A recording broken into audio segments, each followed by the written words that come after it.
अस्सलाम वालेकुम second year class. Welcome to the biology class. आज हम चैप्टर नंबर 24 जो कि एवोल्यूशन के नाम से चैप्टर है पार्ट 2 में इसका आज हम लेक्चर नंबर 3 स्टार्ट करेंगे। और आज के हमारे लेक्चर का जो टॉपिक है that is Charles Darwin and his theory. It's a very interesting topic. आज के लेक्चर में हम आप यूँ समझ लें कि चार्ल्स डार्विन का जो काम है डार्विनिज़म या थ्योरी ऑफ एवोल्यूशन के हवाले से, उसका हम वो पूरा जर्नी के बारे में पढ़ेंगे। इसने कैसे कैसे कहाँ कहाँ सफ़र किया और क्या क्या ऑब्जर्वेशन की, और उस ऑब्जर्वेशन के बाद फाइनली जो है वो किन किन कंक्लूजन्स तक पहुंचा। तो ये आज के हमारे टॉपिक का हिस्सा है। सबसे पहले हम स्टार्ट करेंगे चार्ल्स डार्विन के बारे में इनिशियल इंट्रोडक्शन, और उसके बाद उसके जो बहरी सफ़र था उसको वॉयज का नाम दिया जाता है, राइट, बहरी सफ़र। उसके बारे में हम डिटेल पढ़ेंगे कि उसने कहाँ कहाँ से स्टार्ट किया और किस रीजन पे जाके या किस एरिया में उसने ये ऑब्जर्वेशंस की थी। चार्ल्स डार्विन, जिसका नाम बहुत ज़्यादा फेमस है एवोल्यूशनरी पर्सपेक्टिव से, एवोल्यूशन के अंदर ये एक मेन फंडामेंटल थ्योरी इसने पेश की थी, that is the theory of evolution, right, जिसका हम अगले लेक्चर्स में आगे जिक्र भी करेंगे।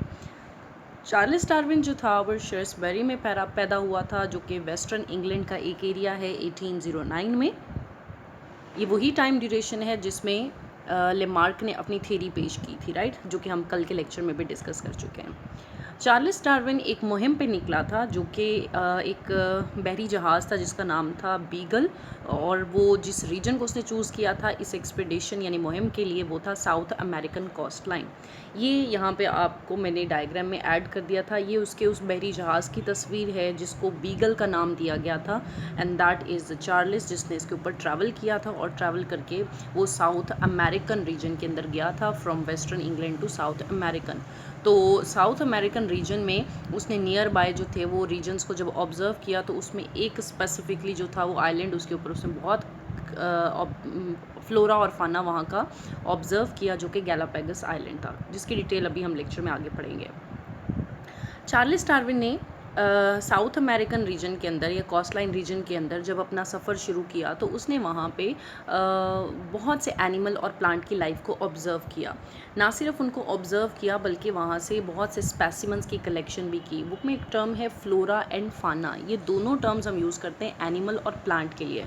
फ्लोरा टर्म प्लांट की डिफरेंट स्पीशीज़ या वहाँ की जो प्लांट लाइफ होता है उसके लिए किया जाता है, और फाना जो है वो एनिमल लाइफ के लिए किया जाता है। तो इसने साउथ अमेरिका में जो फाना और फ्लोरा है उसके बहुत से स्पेसिमन्स कलेक्ट भी किए और उनकी ऑब्जर्वेशन भी की। After this collection he compare the flora and फाना अपने इलाके से, जो कि इंग्लैंड का एरिया था, यूरोपियन रीजन था, राइट। तो यूरोपियन रीजन में जो कॉमन ऑब्जर्वेशन में उसको एनिमल और प्लांट नज़र आ रहे थे, उसने इन स्पेसिमन का जो कि उसको साउथ अमेरिकन रीजन से मिले थे ड्यूरिंग इट्स एक्सपीडिशन, तो वो उसने ऑब्ज़र्व किया, उसको कंपेयर किया कि उनमें सिमिलैरिटीज़ हैं या डिफरेंसेस हैं। तो उसमें जो सबसे ज़्यादा उनको कुछ हद तक क्या था कि उसको सिमिलैरिटीज़ मिली, कुछ जो थे वो एनिमल वहाँ पे इंटायरली डिफरेंट थे। तो ये बेसिकली तो जो था वो ज्योग्राफिकल डिस्ट्रीब्यूशन का फ़र्क था कि वहाँ पे रहने वाली जो एनिमल लाइफ है वो क्या है, वहाँ से डिफ़र है। सबसे ज़्यादा जो उसके लिए पजलिंग स्टेटमेंट सिचुएशन थी वो थी गैलापागोस आइलैंड पे मौजूद एनिमल लाइफ, राइट। तो गैलापागोस आइलैंड जो है ये एक साउथ अमेरिका के साथ एक इक्वाडोर एक एरिया है, एक कंट्री है, उसका एक आइलैंड है जिसको हम गैलापागोस आइलैंड का नाम देते हैं। ये पैसिफिक ओशन के अंदर मौजूद है। वैसे वहाँ पे बहुत से ओशंस आइलैंड हैं, को 18 to 26 आइलैंड है, लेकिन उनमें जो बहुत फेमस है वो गैलापागोस आइलैंड है। यहाँ पे मैंने स्लाइड में गैलापागोस आइलैंड की एक पिक्चर भी ऐड की है ताकि आप इसको देख लें कि ये जी साउथ अमेरिकन रीजन में इक्वाडोर का जो एरिया है उसमें ही इंक्लूड होता है, ठीक है, इक्वाडोर कंट्री का ही ये आइलैंड होगा। अच्छा, इसने चार्ल्स डार्विन ने क्या किया था कि इसने गैलापागोस आइलैंड पे जब जाके वहाँ की एनिमल लाइफ को यानी फाना को ऑब्ज़र्व किया था और उसको कंपेयर किया बैक जो साउथ अमेरिका था, जो कि उसी का ही बेसिकली रीजन था, तो उसको बहुत हद तक उनके अंदर सिमिलैरिटीज़ मिली। लेटर ऑन उसने ये सिमिलैरिटीज़ और कुछ ऐसी स्पीशीज़ मिली जो पूरी दुनिया में कहीं भी नहीं पाई जाती थी, राइट। तो ये इसकी कुछ फाइंडिंग्स थी, जो ऑब्जर्वेशन थी, जो कि चार्ल्स डार्विन ने अपने बहरी सफ़र के दौरान किया, जो कि गैलापागोस पे था। अब हम क्लियरली पढ़ते हैं कि ये जो जो ऑब्जर्वेशन इसने की उसमें क्या क्या मेन पॉइंट्स थे जो कि इसके इस बहरी सफ़र के दौरान या इसके एक्सपीडिशन के दौरान जो इसने ऑब्जर्वेशन की वो क्या क्या है। सबसे पहले एनिमल स्पीशीज़ इसने जो गैलापैगोस के ऊपर ऑब्ज़र्व की उनमें कुछ ऐसी स्पीशीज़ थी जो पूरी दुनिया में कहीं नहीं पाई जाती थी, उनका कहीं पे और इस तरह की स्पीशीज़ प्रेजेंट नहीं थी। एक तो ये बड़ा करेक्टरिस्टिक फ़ीचर था जो उसको यहाँ पे गैलापैगोस आइलैंड की फाना के अंदर या एनिमल लाइफ के अंदर नज़र आया। दूसरा, जब उसने इन स्पीशीज़ को जो साउथ अमेरिकन रीजन था या कॉन्टिनेंट था उसके साथ जब कंपेयर किया तो उसमें कुछ हद तक उसको रिजेम्बलेंस नज़र आई, जिसकी लेटर ऑन उसे मालूम ये पड़ा कि ये जो आइलैंड था वो चूँकि साउथ अमेरिकन रीजन से ही अलहदा हुआ था, right, as a result of later on जो भी क्लाइमेटिक सिचुएशन चेंज हुई तो उसी का ही बेसिकली पार्ट था, इसलिए वहाँ की एनिमल लाइफ और यहाँ की जो एनिमल लाइफ है उसमें बहुत हद तक इसको स्पीशीज़ में रिजेम्बलेंस मिली।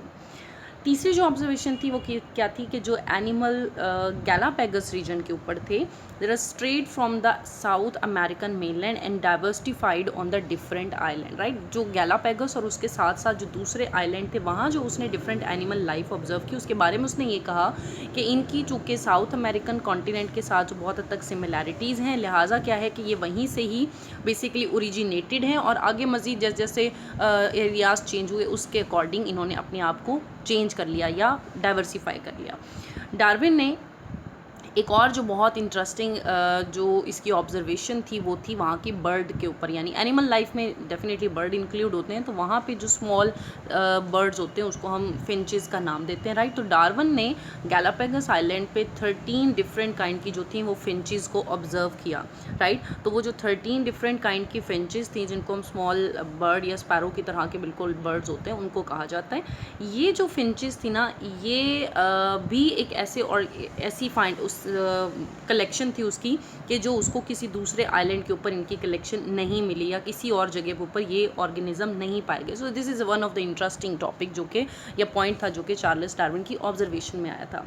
चार्ल्स डार्विन ने जब वापसी का अपना सफ़र किया चार्ल्स डार्विन ने जब अपना वापसी का सफ़र किया तो उस वापसी के सफ़र में इसने अपनी तमाम फाइंडिंग्स जो कि साउथ अमेरिका के विज़िट के दौरान और उसके साथ साथ ख़ास तौर पे गैलापैगस आइलैंड के दौरान की थी तो उसने उसको इनराइट करना शुरू किया। उसमें बेसिकली क्या था कि गैलापैगस ने परसीव किया कि origin of a new species adaptation a closely related process, यानी उसकी जो पहली फाइंडिंग थी वो ये थी अपनी सारी ऑब्जर्वेशन के बाद कि कोई भी नई स्पीशी का ऑरिजिन और जिस एरिया में वो रह रही होती है उसके अकॉर्डिंग उसकी एडेप्टेशन ये मिलती जुलती चीज़ें हैं, यानी कहाँ से वो ओरिजिनेट हुआ और जिस एरिया में आके वो सेटल्ड हुआ है या जो उसका अब करंट हैबिटेट है उसके अकॉर्डिंग जो उसकी एडेप्टेशन है ये दोनों चीज़ें मिलती जुलती हैं, इनमें सिमिलैरिटी, इनमें कुछ हद तक कोई ताल्लुक पाया जाता है। दूसरा point, a new species would arise from an ancestral form by the gradual accumulation of adaptation to different environment, ठीक है।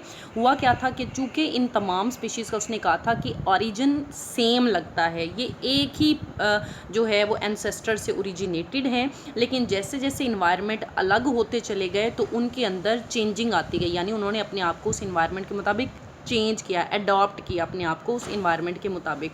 तो जब बहुत सी अडेप्टेशन उनकी इकट्ठी हो गई तो उन्होंने अपने एंसेस्टर से उनको क्या कर दिया, टोटली डिफरेंट कर दिया। सो जिस एरिया से वो पहले ताल्लुक़ रखते थे उनके एंसेस्टर, इसलिए वो उनसे क्या हो गया, बिल्कुल मुख्तलिफ हो गए।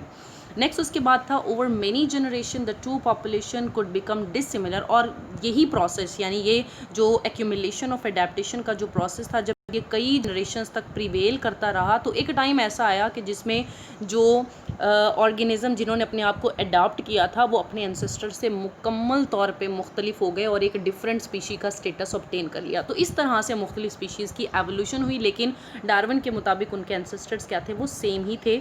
और ये वो पज़ल था जो कि उसको गैलापैगस में मौजूद जो फिंचेस थी उसमें नज़र आ रहा था, why they are totally different one. तो इसका आंसर उसको अपनी इस फाइंडिंग के अंदर मिला था। This is all about today's lecture. इंशाल्लाह कल जो है वो हम इसकी थ्योरी के जो पॉइंट्स हैं उसको बड़े डिटेल से डिस्क्राइब करेंगे कि इसने अपनी थ्योरी में किन किन पॉइंट्स को ऐड किया था, और उसके अलावा जो था उसमें दोनों पॉइंट है और नियो डार्विनिज़म, ये हमारे कल के टॉपिक होंगे। असाइनमेंट मैं आप लोगों को सेंड कर देती हूँ। Thank you so much for listening this lecture. कोई पॉइंट अगर आपको समझ ना आया हो तो आप अपने व्हाट्सएप ग्रुप के अंदर लाजमी तौर पर मैसेज करके पूछ सकते हैं। अल्लाह हाफिज़।